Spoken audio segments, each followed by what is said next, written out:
अगर आप भी कर रहे हैं finance account assistant, sub inspector और जूनियर असिस्टेंट एग्जाम की प्रिपरेशन, तो इंस्टॉल करें हमारी JKSSB online tutorial Android app from play store. Install करने के बाद ऐप को ओपन करें। ओपन करने के बाद बैच पे क्लिक करें, देन प्लस आइकन पे क्लिक करके यहाँ बैच को प्लेस करें जेकेएसएसबी 2।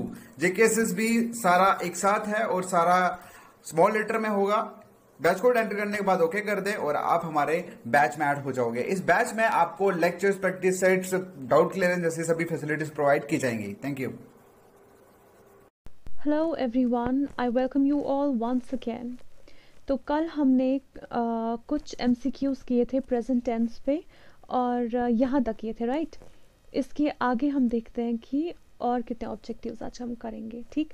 इसके बाद will start with past tense. उस पर भी शायद 2 वीडियोस बनेंगे और उसके बाद हम उसकी एमसीक्यूज, उसके प्रैक्टिस सेट्स करेंगे। उसके बाद फ्यूचर एंड देन उससे रिलेटेड एमसीक्यूज हम करेंगे और फिर at the end of this particular topic हम तीनों टेंसेस के ऑब्जेक्टिव्स आपके पास लाएंगे, ठीक।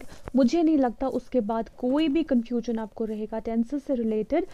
आपके पूरे लाइफ टाइम में कोई कंफ्यूजन नहीं रहेगा, इतनी प्रैक्टिस करवा देंगे आपको, ठीक है। तो आज का हम ये क्वेश्चन देख लेते हैं पहले। Oh dash on my foot. तो पहला इसका ऑप्शन है you stand, you are standing, you are stand.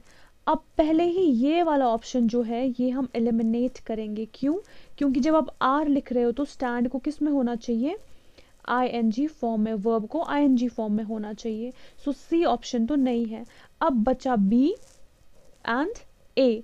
तो you stand on my foot नहीं आ सकता। क्यों नहीं आ सकता? क्योंकि वो एक परमानेंट एक्शन की बात करेगा। यहाँ पे ऐसा लगेगा कि ये स्टेटिव वर्ब है। But a person will not stand on someone's foot through out his और हर लाइफ। तो ऐसा नहीं होगा ना, ये परमानेंट एक्शन की बात यहाँ पे नहीं कर रहा है, टेम्पररी सिचुएशन की बात हो रही है। तो कौन सा वर्ब आएगा, कौन सा ऑप्शन आएगा? You are standing on my foot. अभी के लिए ही स्टैंडिंग और शी स्टैंडिंग ऑन हिज और हर फुट, लेकिन इसके बाद तो नहीं होगा, isn't it? तो ये एक टेम्पररी सिचुएशन की बात कर रहा है, टेम्पररी कंडीशन की बात कर रहा है। तो you are standing will be correct for this particular sentence. Oh you are standing on my foot means एक करंट सिचुएशन में क्या हो रहा है, ऐसा नहीं है कि यही सिचुएशन चलती रहेगी, इसलिए यू स्टैंड यहाँ पे नहीं आ सकता। Okay, next. What dash this weekend. तो यहाँ पे आप दिस वीकेंड की बात कर रहे हो जो नहीं आया है, दैट मीन्स फ्यूचर प्लान की बात कर रहे हो, इजंट इट? तो मैंने अभी लास्ट वीडियो में आपको क्या कहा था? फ्यूचर प्लान्स की बात अगर आपको करनी है प्रेजेंट टेंस को लेके, तो कौन सा पर्टिकुलर टेंस यहाँ पे यूज होगा प्रेजेंट में? प्रेजेंट कंटिन्यूअस यूज होगा। तो क्या are you do present continuous है? बिल्कुल नहीं। Do you do? नहीं, ये प्रेजेंट सिंपल है। तो क्या बचा? A option. What are you doing this weekend. क्यों? क्योंकि प्रेजेंट कंटिन्यूअस फ्यूचर प्लान्स को बताने के लिए भी यूज होता है। Okay, next one. अब यहां पे देखते हैं हम what dash at the weekend. That means ये किसी पर्टिकुलर वीकेंड की बात नहीं कर रहा है, ये नॉर्मली वीकेंड की बात कर रहा है। मतलब यूजुअली आप वीकेंड्स पे करते क्या हो, एक रूटीन क्या है आपका, एक हैबिचुअल एक्शन क्या है, या कोई रेगुलर एक्शन क्या है जो आप वीकेंड्स पे करते हो।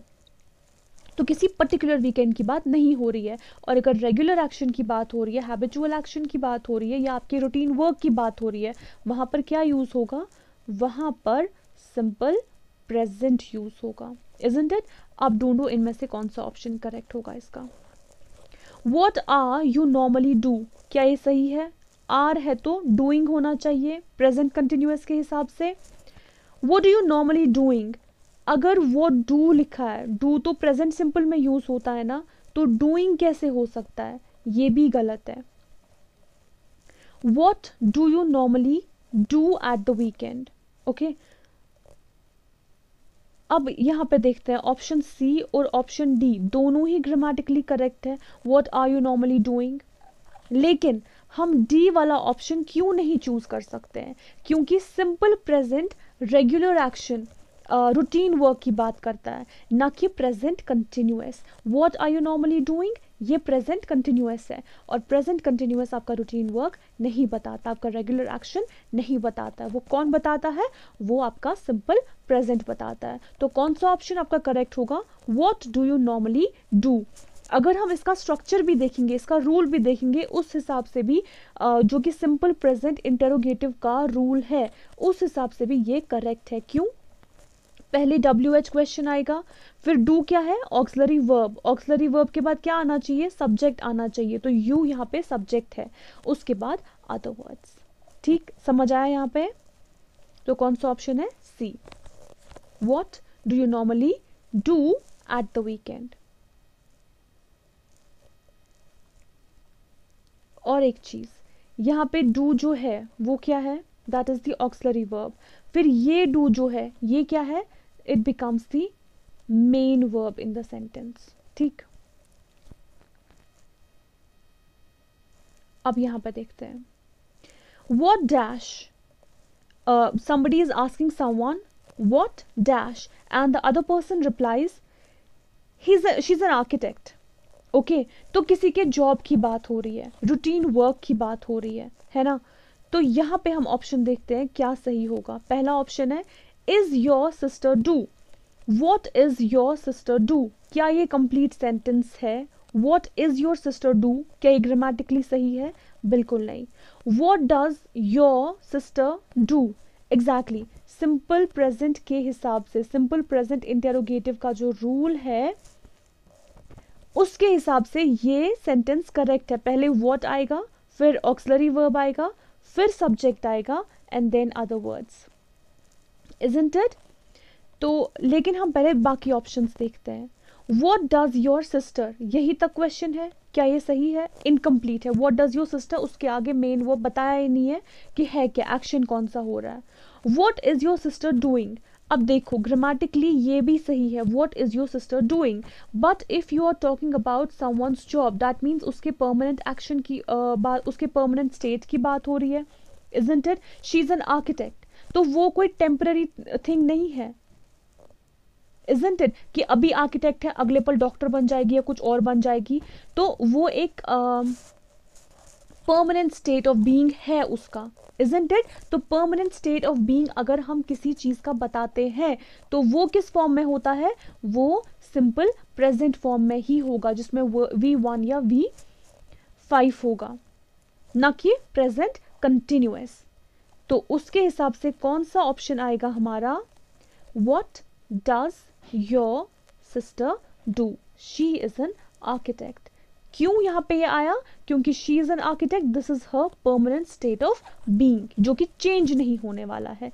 दैट इज व्हाई क्वेश्चन जो है वो किस फॉर्म में होगा, सिंपल प्रेजेंट इंटेरोगेटिव। और उसके हिसाब से जो रूल बनता है क्या वो सही है, WH auxiliary and then the subject, ठीक है, देन द मेन वर्ब। उसके बाद somebody asks someone, how's your brother? To which that person replies, he's fine. He dash hard at the moment because, what is written here, 1 second. He's got his final exams next month. He's fine, he dash hard at the moment. Current situation की बात हो रही है, अभी उसके exams आने वाले हैं नेक्स्ट मंथ, तो उसके लिए वो क्या कर रहा है, he studies hard at the moment. क्या ये सही है, आएगा इसके साथ, he is studying hard at the moment. Studies यहाँ पे तो गलत ही है, इज स्टडी वो भी नहीं आएगा। अब इन दोनों में से कौन सा आएगा, देखो अगर यहाँ पे हम लिखते हैं he studies hard, that means वो हर वक्त मेहनत करता है, ये उसके बारे में एक फैक्ट बताता है कि वो मेहनती है, वो हार्ड वर्किंग इंसान है, ठीक है, वो हर वक्त पढ़ता रहता है और बहुत मेहनत से पढ़ता है। लेकिन अगर हम एट द मोमेंट की बात कर रहे हैं, करंट सिचुएशन की बात कर रहे हैं, वहां पर प्रेजेंट सिंपल यूज नहीं होगा, वहां पे प्रोग्रेसिव फॉर्म यूज होगा, किसका, वर्ब का। तो कौन सा ऑप्शन आएगा, इज स्टडिंग आएगा. He is studying hard at the moment because his got his final exams next month. Okay, अगर एट द मोमेंट नहीं होता और ये पार्ट नहीं होता सेंटेंस का, फिर आप ही स्टडीज हार्ड लिख सकते थे. Okay, next. I dash your new coat. Okay, अब एम लाइकिंग नहीं हो सकता. ओके, बिकॉज आपको कोट पसंद आया, ऐसा नहीं है कि उसके बाद पसंद नहीं आएगा. सो यहाँ पे क्या आएगा, एक परमानेंट चीज की बात हो, एक परमानेंट फैक्ट की बात हो रही है. I like your new coat. Okay, तो यहाँ पे V1 ही आएगा और प्रेजेंट सिंपल फॉर्म में ही ये सेंटेंस कंप्लीट होगा. ठीक है, अब यहाँ पे नेक्स्ट सेंटेंस आता है. मैं यहीं पर ये ऑप्शन लिख देती हूँ ऊपर.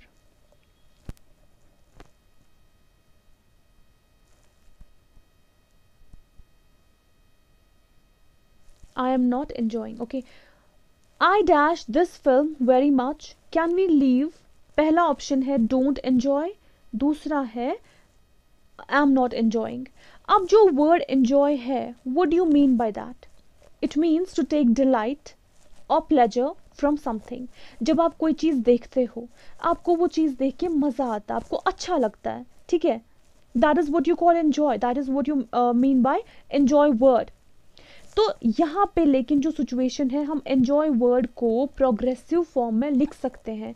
इसको हम कंटिन्यूअस फॉर्म में लिख सकते हैं. अगर आप उस सिचुएशन की बात कर रहे हो, if you are talking about a situation which is itself in the continuous form. अगर कोई सिचुएशन खुद ही प्रोग्रेसिव फॉर्म में है और उसके लिए आपको एंजॉय वर्ड यूज करना है, तो आप एंजॉय वर्ड को कंटिन्यूअस फॉर्म में यूज कर सकते हो. Got it? अंडरस्टूड? क्या कहा मैंने कि जब कोई सिचुएशन, आप जब भी किसी सिचुएशन की बात कर रहे हो जो किस फॉर्म में है, प्रोग्रेसिव फॉर्म में है, कंटिन्यूअस फॉर्म में, कोई चीज चल रही है. ठीक है, तो उसके लिए अगर आपको एंजॉय वर्ड यूज करना है, उसको आप किस फॉर्म में यूज कर सकते हो? कंटिन्यूअस फॉर्म में यूज कर सकते हो. तो आप यहाँ पे अगर हम सेंटेंस देखेंगे, I dash this film very much, can we leave. Okay, तो आप मूवी देखने गए, आपको मूवी पसंद नहीं आए and you wanted to leave. तो मूवी क्या, वो चल रही है, वो कंटिन्यूअस फॉर्म में है, सिचुएशन जो है वो प्रोग्रेसिव फॉर्म में है, इजंट इट? तो क्या आप डोंट एंजॉय लिख सकते हो? नहीं. तो कौन सा ऑप्शन आएगा? आपका सेकेंड ऑप्शन आएगा, that is I am not enjoying this film. I am not enjoying this film, can we leave. Okay, क्योंकि डोंट एंजॉय एक परमानेंट स्टेट बताता आपका कि अगर आपको पहले ही पता था कि you don't enjoy this film, तो आप क्यों देखने जाते वो मूवी, इजंट इट? तो एक प्रेजेंट सिचुएशन की बात हो रही है जो कि प्रोग्रेसिव फॉर्म में है, इसीलिए आपको जो ये वर्ड है वो भी कंटिन्यूअस फॉर्म में ही लिखना है. और दूसरी बात, कंटिन्यूअस और प्रोग्रेसिव से कंफ्यूज नहीं होना है. कंटिन्यूअस बोलो या प्रोग्रेसिव बोलो, एक ही बात है. Okay,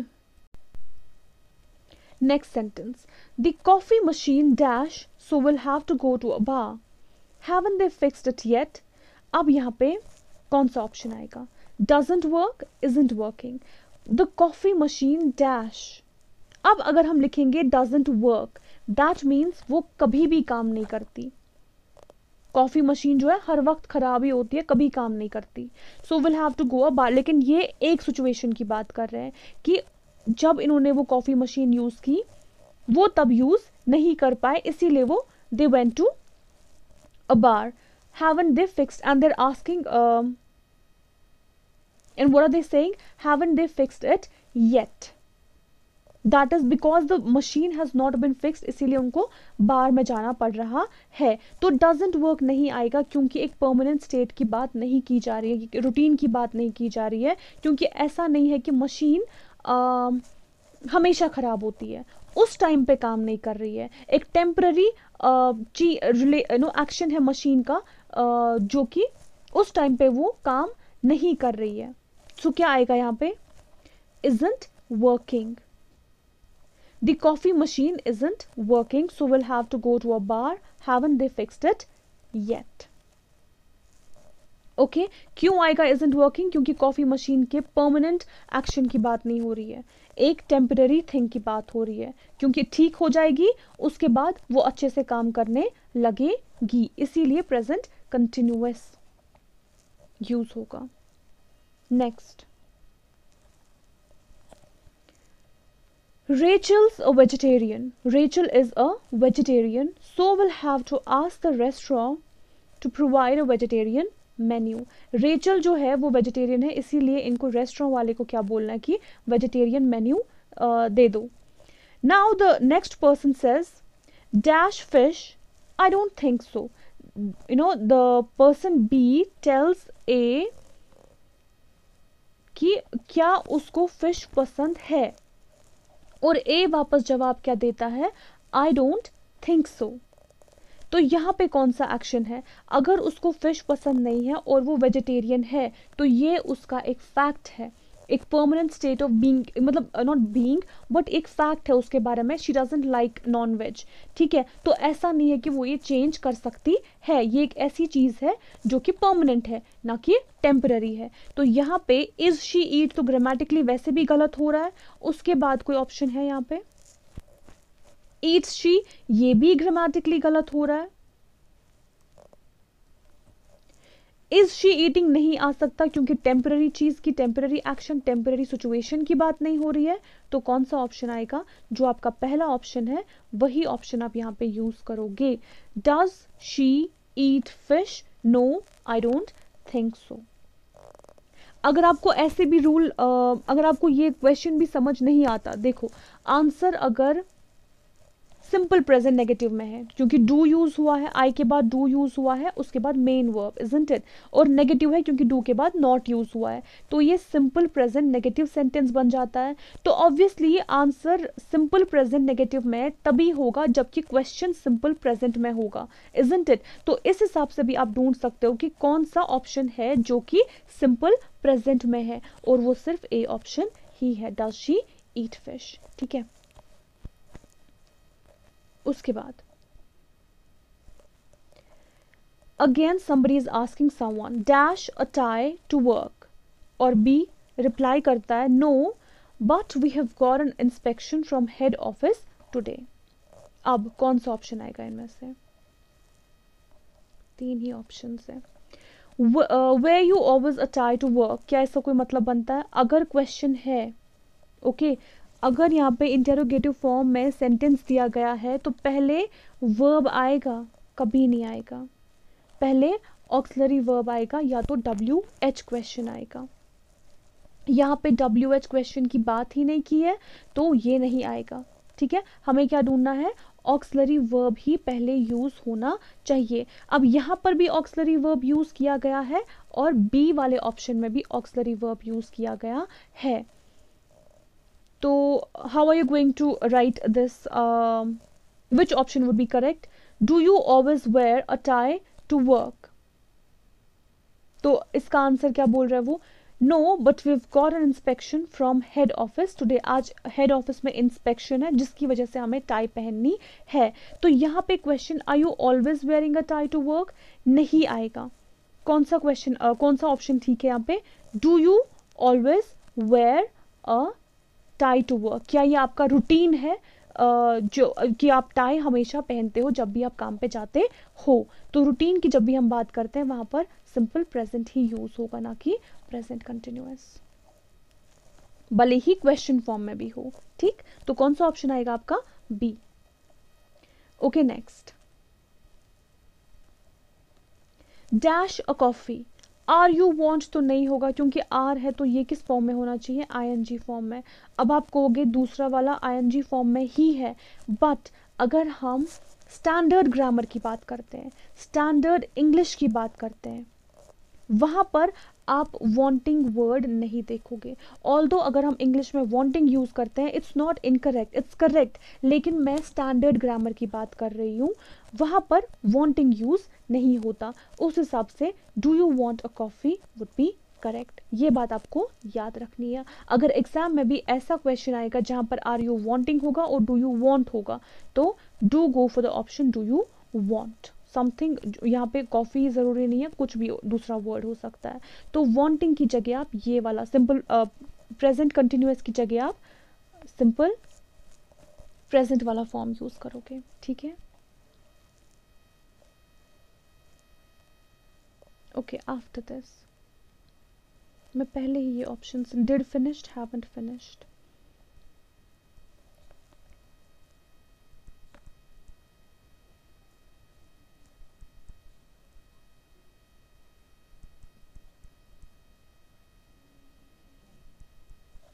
okay, I dash my homework yet.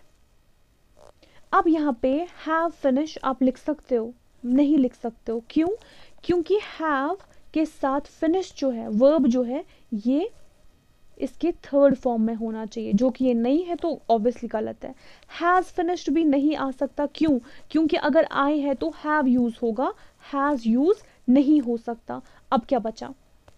Did finished हो सकता है? बिल्कुल नहीं हो सकता, क्योंकि अगर डिड है ऑलरेडी पास्ट में तो दूसरा पास्ट टेंस यूज नहीं होगा। You can not use V3 with did, वो कोई रूल ही नहीं है ग्रामर का। तो क्या बचा? Haven't finished. एक और चीज, जब भी आप येट यूज करते हो तो उसके साथ नॉट फॉर्म ही यूज होता है, नेगेटिव फॉर्म ही यूज होता है सेंटेंस का, ठीक है। तो हैवंट फिनिश्ड, फोर्थ ऑप्शन जो है आपका वो सही है।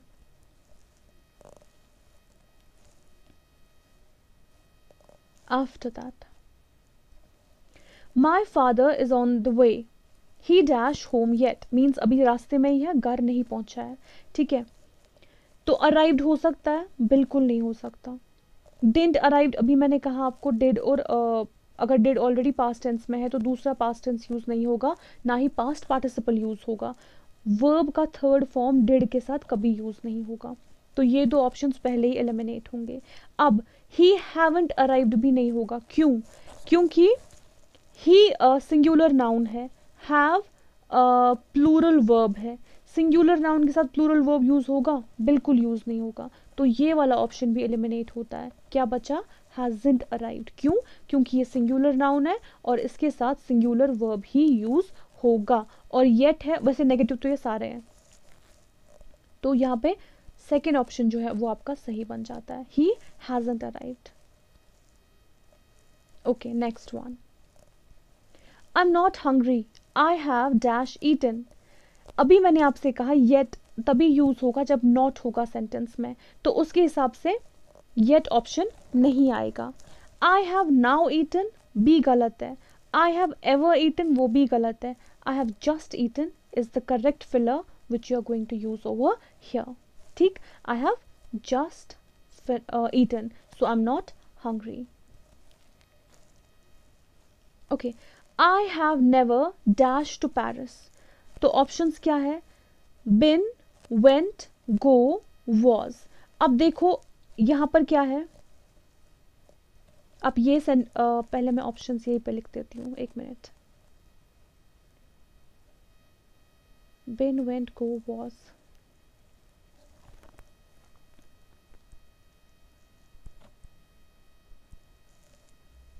अब देखो यहां पे हैव है, दैट मीन्स प्रेजेंट परफेक्ट की बात हो रही है ना। उसका रूल क्या है? हैव या हैज के साथ वर्ब का कौन सा फॉर्म यूज होता है? थर्ड फॉर्म यूज होता है। So you can not use went क्योंकि ये V2 है, यू कैन नॉट यूज गो क्योंकि ये V1 है, यू कांट यूज वॉज क्योंकि ये मेन वर्ब नहीं है, ऑक्सिलरी वर्ब है जो कि ऑलरेडी सेंटेंस में है, so it is not required in this sentence. उसके बाद क्या बचा? बिन। मैंने पहले ही कहा था बी फैमिली में बिन जो है, बी का थर्ड फॉर्म क्या है? वो बिन ही है, तो been is in its third form जिसको हम यहाँ पे यूज कर सकते हैं। I have never been to Paris, ठीक है।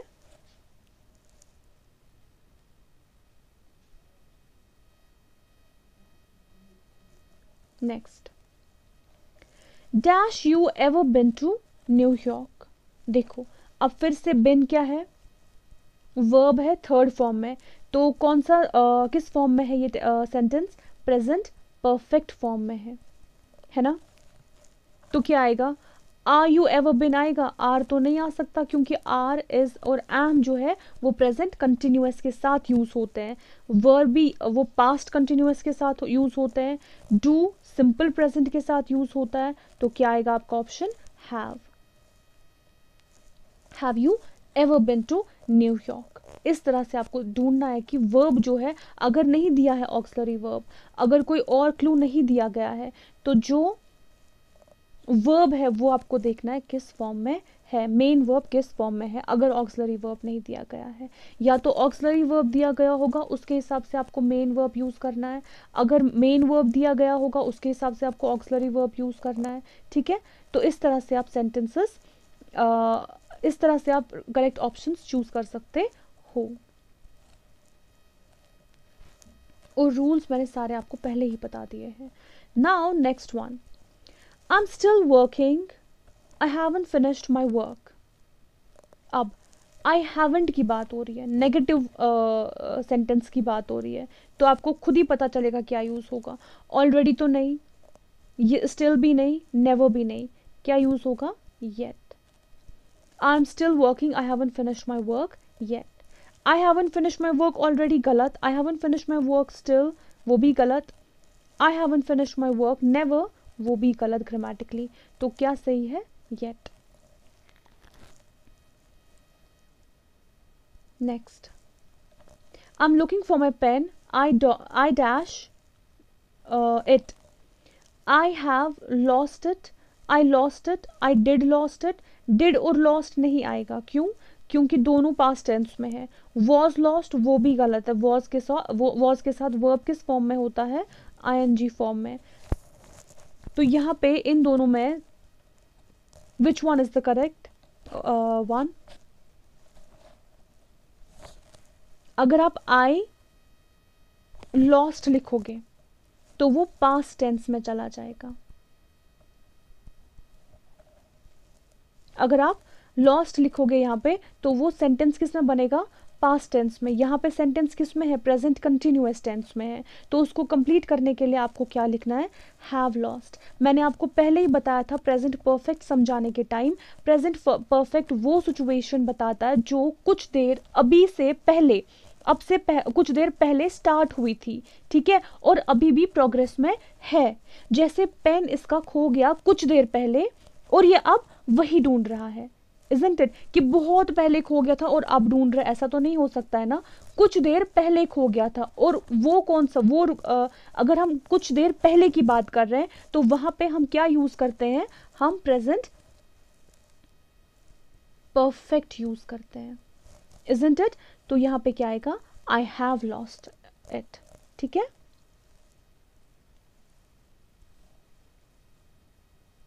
Next, he has dash too hard today। क्या आएगा यहाँ पे, he has है, isn't it? तो working तो नहीं होगा बिकॉज उसके बाद been आना चाहिए, isn't it? he has works वो भी नहीं आएगा। तो क्या करेक्ट होगा, यहाँ पे टाइम एक्सप्रेशन भी दिया गया है और has भी दिया गया है। तो which is the correct option that you're going to use over here? he has been working, this is the correct। ये कौन से फॉर्म में आता है, प्रेजेंट परफेक्ट कंटिन्यूअस, क्योंकि पहले सब्जेक्ट, फिर हैज, फिर बिन, फिर verb in its ING form and then other words, और उसके बाद टाइम एक्सप्रेशन भी। So he has been working correct है इसका। My brother has been travelling dash 2 months। अब देखो फिर से प्रेजेंट परफेक्ट कंटिन्यूअस है ना। यहाँ पे अगर प्रेजेंट परफेक्ट कंटिन्यूअस है उसमें क्या यूज होता है, या तो सिंस यूज होता है या तो फॉर यूज होता है। सिंस पॉइंट ऑफ टाइम आपको बताएगा, फॉर पीरियड ऑफ टाइम आपको बताएगा, जो कि मैंने आपको ऑलरेडी बताया है। और यहाँ पे पॉइंट ऑफ टाइम नहीं, पीरियड ऑफ टाइम बताया गया है, कितने टाइम तक वो ट्रैवल कर रहा है। I mean my brother has bin travelling dash 2 months। For आएगा कि सिंस आएगा, टाइम पीरियड बताया गया है तो क्या आएगा, फॉर आएगा, ना कि सेंस।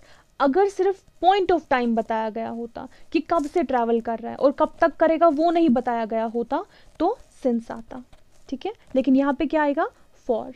क्यों, क्योंकि ऑलरेडी आपको टाइम पीरियड बताया गया है, कब तक बताया गया है। Next, Julie dash living in Italy since May. अब देखो सिंस की बात है तो ऑब्वियसली ना सिंपल प्रेजेंट है, ना प्रेजेंट कंटिन्यूअस है, ना प्रेजेंट परफेक्ट है, तो क्या है, प्रेजेंट परफेक्ट कंटिन्यूअस, क्योंकि उसी में सिंस और फॉर यूज होता है। तो उस हिसाब से जूली यहाँ पे सिंगुलर नाउन है, तो इज बिन तो नहीं आएगा, हैज बीइंग भी नहीं आएगा, तो क्या आएगा, हैज बिन, क्योंकि हैज के साथ वर्ब जो है वो थर्ड फॉर्म में यूज होता है, ना कि फोर्थ फॉर्म में। ठीक है, तो has been is the correct option. Julie has been living in Italy since May. Okay, और अगर हम प्रेजेंट परफेक्ट कंटिन्यूअस की बात भी करते हैं, वहां पे सब्जेक्ट है, उसके बाद हैव या हैज आता है, फिर क्या आता है, बिन आता है, और फिर वर्ब उसके फोर्थ फॉर्म में आता है। तो हैव और हैज के बाद बिन आना चाहिए, ना कि बीइंग आना चाहिए। ठीक है, ये आपका करेक्ट ऑप्शन है। Next, we have been watching TV dash we had dinner. हम टीवी तब से देख रहे हैं जब से हमने खाना स्टार्ट किया था, जब से हमने खाना खाया। ठीक है, तो सिर्फ आपको पॉइंट ऑफ टाइम बताया गया है यहाँ पे, ना कि पीरियड ऑफ टाइम। मीन्स आप टीवी देख रहे हो, कब से देख रहे हो वो बताया गया है, कब तक देखोगे वो आपको नहीं पता, तो यू कांट यूज फॉर, क्योंकि पीरियड ऑफ टाइम नहीं पता है आपको, तो क्या आएगा, सिंस आएगा, as you only know the point of time कि कब से देख रहे हो आप टीवी। ठीक है, सिंस आपका करेक्ट ऑप्शन है। वॉट डैश डूइंग, पहला ऑप्शन है इसका, what you have been doing, what you been doing and what have you been doing. अब देखो क्वेश्चन है वॉट डैश डूइंग, अगर वॉट है WH के बाद क्या यूज होता है, ऑक्सिलरी वर्ब यूज होता है, उसके बाद सब्जेक्ट यूज होता है। उसके हिसाब से पहले सब्जेक्ट है तो ये गलत है, ये नहीं आ सकता। यू और बिन पहले सब्जेक्ट है, ये भी नहीं आ सकता, तो क्या बचा, what have you been doing. पहले व्हाट, फिर ऑक्सिलरी वर्ब, फिर सब्जेक्ट एंड देन बिन और देन डूइंग। और किस फॉर्म में, किस टेंस में है ये question, present perfect continuous interrogative. Okay, next, dash your brother and sister been getting along. पहले आप नाउन ढूंढो, इसमें नाउन कहाँ पे है, brother and sister, compound noun है और प्लूरल फॉर्म में है। तो अगर प्लूरल फॉर्म में है, हैव आएगा या हैज आएगा, आर तो नहीं हो सकता, क्योंकि ये किस फॉर्म में है, प्रेजेंट परफेक्ट कंटिन्यूअस फॉर्म में है, इजंट इट। आर यहाँ पे नहीं आ सकता है, तो हैव आएगा कि हैज आएगा, has will be your correct option. क्यों, क्योंकि हैज सिंगुलर नाउन के साथ यूज होता है। तो यहाँ पे ब्रदर एंड सिस्टर की अगर बात है, वो कंपाउंड नाउन के फॉर्म में यूज हुआ है, वो प्लूरल नाउन है। ठीक है, तो प्लूरल नाउन के साथ क्या यूज होगा, प्लूरल वर्ब यूज होगा। तो यहाँ पे कौन सा है प्लूरल वर्ब आपका, दैट इज हैव।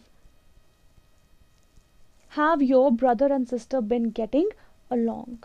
ठीक है, ये भी कौन सा क्वेश्चन बन जाता है, ये भी कौन सा टेंस बन जाता है, present perfect continuous interrogative question. और यहां पर इंटेरोगेटिव किस फॉर्म में है, यस नो फॉर्म में है, ना कि WH में, है ना। Next, did you know he's been teaching German dash 15 years। वो जर्मन पढ़ा रहा है, मगर कब तक पढ़ा, मतलब कितने साल से पढ़ा रहा है, 15 ईयर्स से पढ़ा रहा है। तो बिफोर तो नहीं आ सकता, सिंस आएगा नहीं, क्योंकि आपको एक टाइम पीरियड दिया गया है, तो सिंस नहीं, क्या आएगा, for will be your correct option. Okay, that was the last one. And with that particular question, we come to the end of this video as well as this particular topic which is present tense. Next जो होगा वो आपका past tense होगा, जो मैंने आपको पहले ही बता दिया। होप ये आपको समझ आया। फिर भी अगर आपको किसी भी सेंटेंस से रिलेटेड कोई भी क्वेश्चन है, कोई भी क्वेरी है या कंफ्यूजन है, you can write that in the comment section, I am going to answer that. So take care, अल्लाह हाफ़िज़, बाय बाय।